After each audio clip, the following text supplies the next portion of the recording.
यदि तुझसे आक्रमण करने की भूल हो जाती राजन, तो तेरे उस सुपुत्र की अकाल बलि चढ़ जाती जो शिवगढ़ में बंदी है। परंतु ये गुप्त मानचित्र अतिथि युवराज के कक्ष तक पहुंचा कैसे? अतिथि नहीं, शत्रु कहिए उसे। आज मुझे तुम्हारे अंदर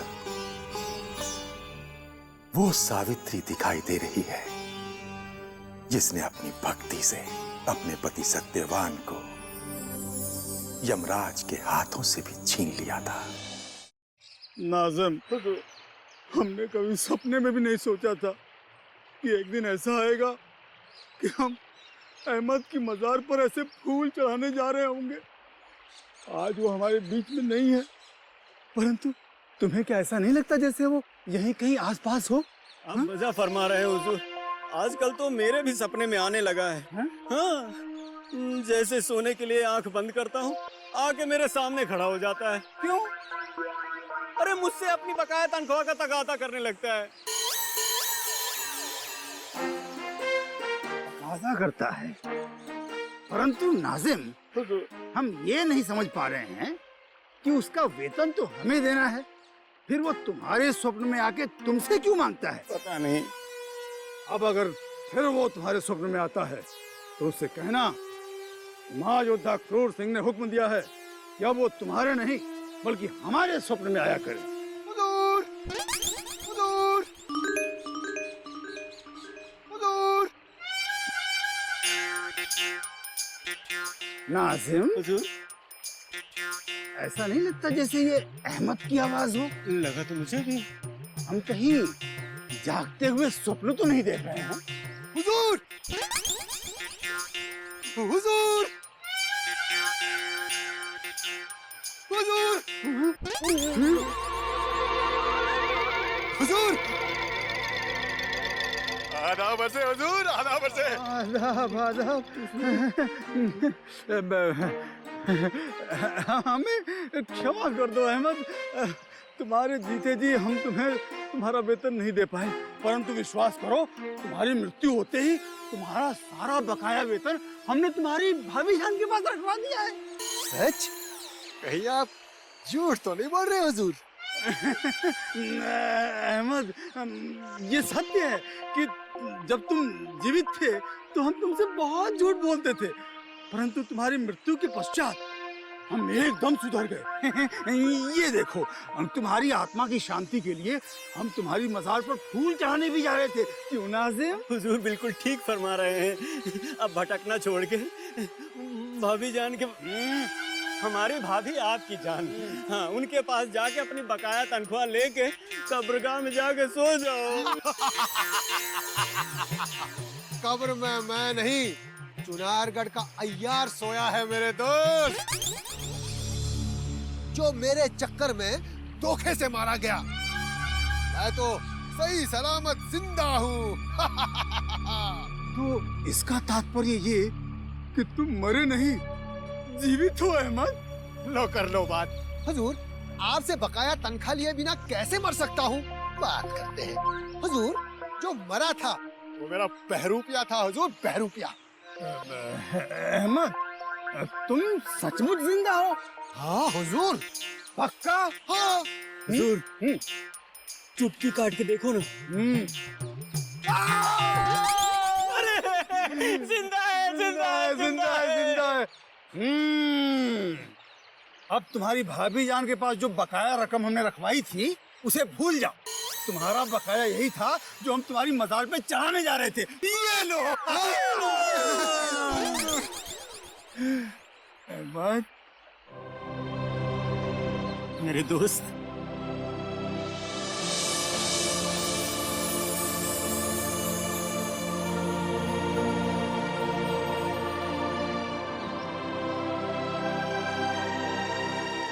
मैं तुझसे लड़ाई नहीं करूंगा मेरे दोस्त, हुजूर से तेरी चुगली भी नहीं करूंगा।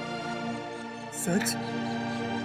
सच, 100% सच।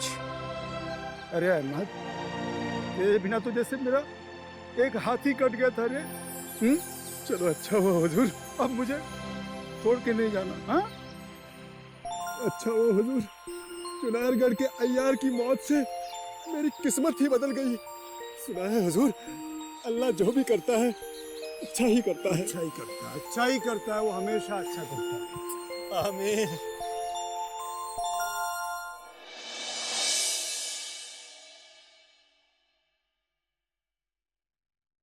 प्रणाम महाराज। क्या कार्य है तुम्हें? क्यों आई हो तुम? आपसे भोजन के लिए प्रार्थना करने आई हूँ बाबा। जब से आप आए हैं ना तो आपने जल ग्रहण किया है और ना ही अन्न। अन्न और जल ग्रहण करना हमारी इच्छा और समय पर निर्भर करता है। जाओ, हम वायु के अलावा और कुछ ग्रहण नहीं करना चाहते। बाबा, यदि आप अन्न ग्रहण नहीं करना चाहते तो फल ग्रहण कर लीजिए। मेरी आपसे यही प्रार्थना है, अन्यथा आपके स्वास्थ्य पर प्रतिकूल असर पड़ सकता है। तू हमारे स्वास्थ्य की चिंता करेगी? क्या तूने समझ लिया है कि हमारा शरीर भौतिक तत्वों से जीवित है? नहीं नहीं, मुझे माफ कर दीजिए बाबा, मुझसे भूल हो गई। परंतु महाराज ने स्वयं प्रार्थना की है कि आपको भोजन के लिए मनाया जाए। तो कह दे अपने सम्राट से कि जब तक हमारा कार्य सिद्ध नहीं हो जाता तब तक हम साधारण जल और अन्न से दूर ही रहेंगे। हाँ, यदि हमारे लिए तुम्हारे सम्राट एक विशेष भोजन की व्यवस्था कर सकते हैं तो बोल, अन्यथा चली जाए यहाँ से। आप आदेश दीजिए बाबा, पलक झपकते ही आपके सामने 56 भोग परोस दिए जाएंगे। तो जा, लेकर आ हमारे लिए शिवगढ़ की मिट्टी और गंगा मैया का एक मटका जल। शिवगढ़ की मिट्टी? अब और प्रश्न मत पूछ, एकांत में रहने दे हमें। जा, समय नष्ट ना कर हमारा। जी बाबा, प्रणाम।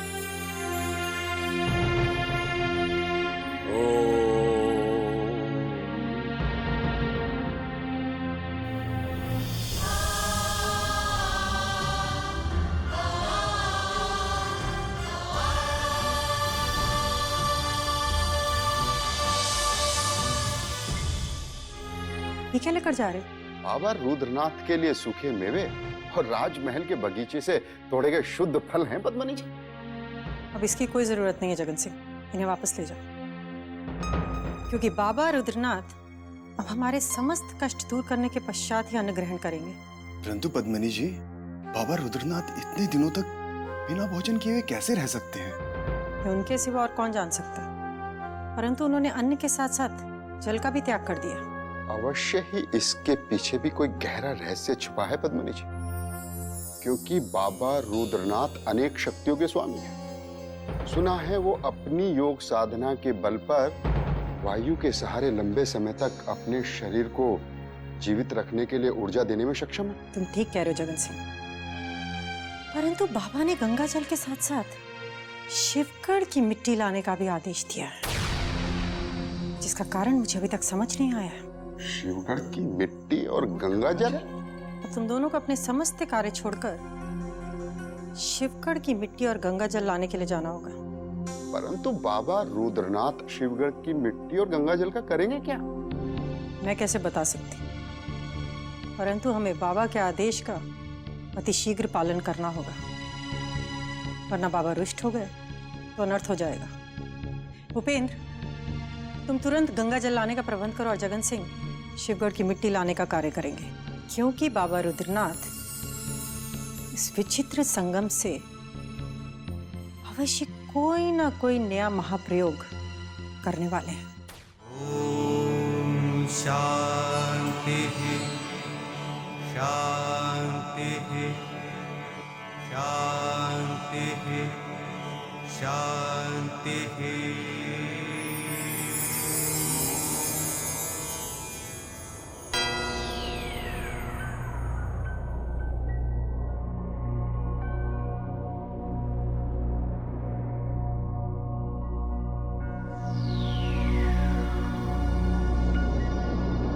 शिवगढ़, शिवगढ़, शिवगढ़।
भय था वही हुआ।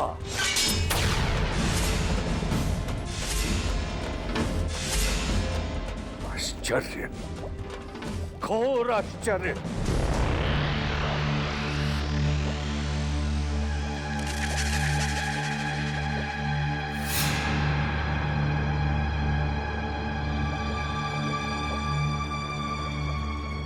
क्या बात है बाबा रुद्रनाथ, आपके मुख पर ये कैसी चिंता की लकीरें हैं? चिंता नहीं, घोर आश्चर्य राजन,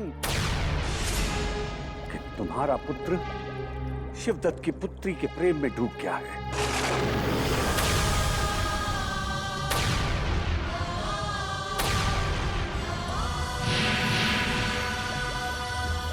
नहीं, ये नहीं हो सकता।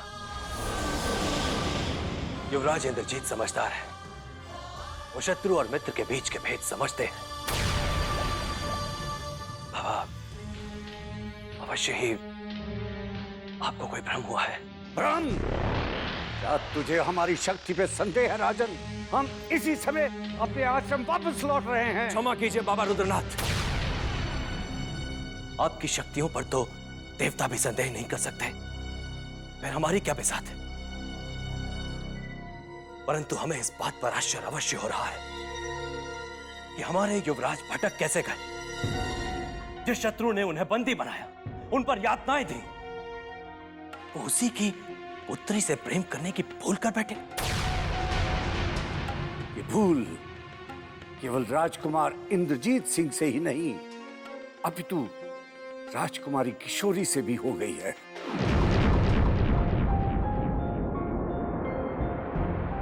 दोनों के मन में एक समान प्रेम की अग्नि चल रही है,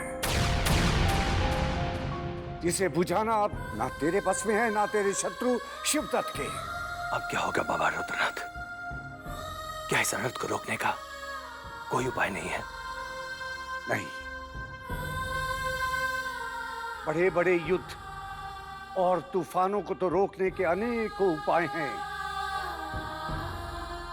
परंतु प्रेम की अग्नि को जितना बुझाने की कोशिश करोगे, वो उतना ज्यादा भड़केगी। क्योंकि इस अग्नि को केवल प्रेम ही शांत कर सकता है। इस प्रेम में प्रभु का निवास होता है।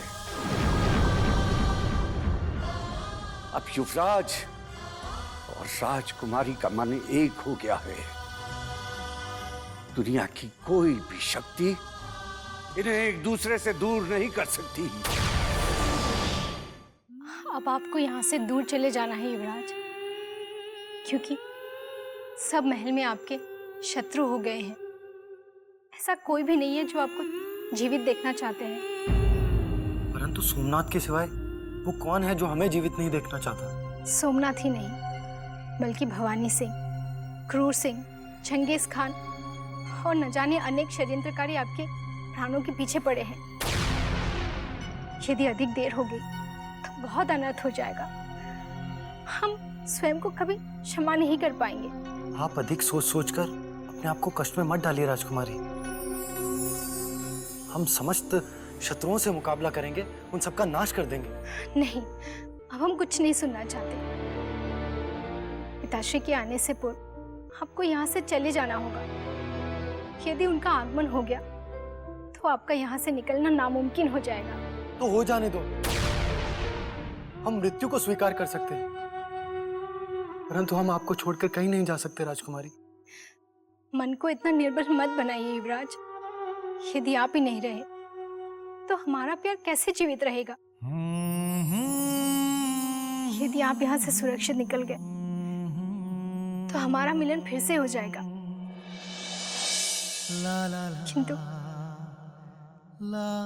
किंतु यदि आपको कुछ हो गया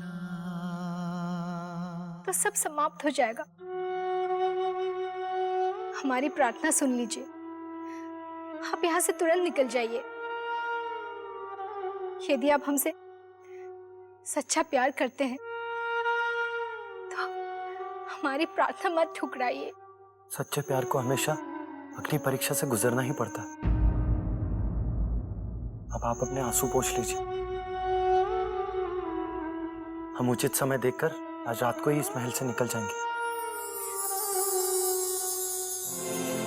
हमें आप पर गर्व है युवराज। शत्रु चाहे कितने भी कांटे बिछा दे, हमारे मिलन को कोई नहीं रोक सकता। कोई नहीं। आज बिछड़ने के पश्चात हम कल फिर मिलेंगे। खुशियों के दीपक लगे जगमगाने, रोशन हुई है फिजाएं, सपने जो देखे हमारा प्यार हुए सब, खुशबू लुटाती हवाएं, समय की धारा पीती है खूबसूरत कहानी। हम जानते थे राजकुमारी कि एक दिन आप हमसे प्यार अवश्य करने लगेंगी।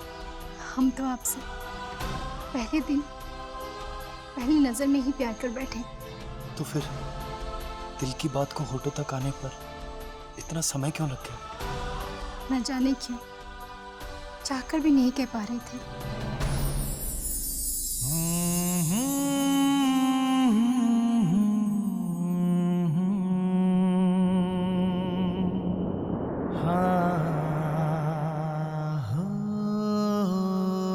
ये वो मानचित्र है जो आपको महल से बाहर जाने वाली सुरंग के गुप्त द्वार तक ले जाएगा। और ये रही उस द्वार की चाबी। गीत होठों पे अपने सजाए, रंगों में डूबे नजारे, नई सुर नई राग को छेड़ती आए हैं शौक बहारें।